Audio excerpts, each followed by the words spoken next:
Questo servizio è offerto da Coop Services, risorse umane e soluzioni per il territorio. Si è svolto a Montagnana, presso l'auditorium della Chiesa San Benedetto, l'ultimo dei 7 incontri organizzati dall'Accademia Musicale San Benedetto. Un mese di incontri con personaggi di rilievo e giovani artisti, tutti impegnati per portare la musica classica e moderna nella città murata. Quest'ultimo incontro è stato organizzato nell'ambito di un progetto molto più ampio, la Settimana Nazionale della Musica a Scuola, voluta dal Ministero dell'Istruzione. Lucia Canazza, dirigente scolastico dell'Educandato Statale San Benedetto, spiega come il progetto è stato recepito e come si è data vita a questa iniziativa volta alla valorizzazione dei talenti nel territorio. Un progetto voluto dal Ministero e volto all'apprendimento pratico della musica. La musica che oggi apprezzeremo è direttamente interpretata e realizzata da giovani musicisti, tra i quali possiamo contare anche nostri allievi. È un modo questo di proporsi al territorio con attività di alto livello che danno certamente lustro agli interpreti, ma anche permettono a tutto il pubblico, a un pubblico più vasto, di avvicinarsi a quello che è una forma d'arte che dovrebbe e che speriamo possa essere sempre più valorizzata.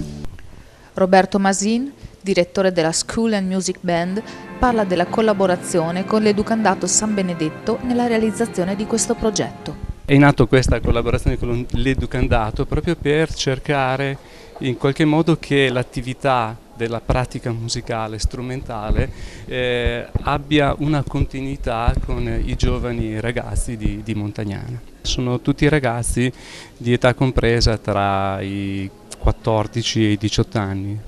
Si può veramente dire che questo è un percorso didattico, il risultato di un percorso didattico che ritengo molto importante.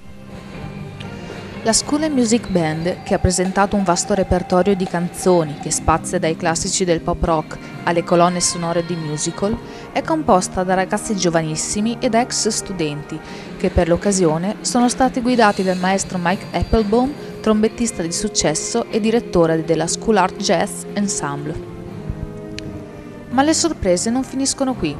Una selezione di studenti del territorio è stata scelta per rappresentare il Veneto presso il Ministero dell'Istruzione a Roma il prossimo 27 maggio.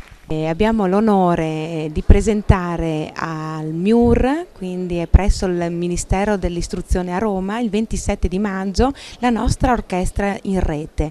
Abbiamo costituito in questo progetto di rete con ben 13 scuole provenienti da Monselice, Este e Montagnana, con il patrocinio della Regione Veneto, con il patrocinio della provincia del Padova e con ben 19 comuni che hanno dato il loro sostegno.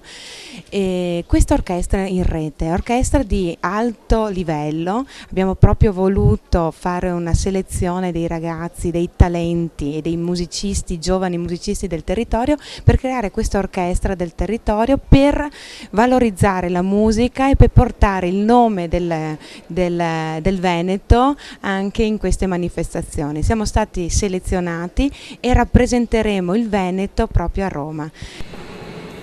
Sarà la loro prima esibizione pubblica, in attesa del 6 giugno, quando presenteranno ufficialmente la band con un grande concerto in piazza Montagnana.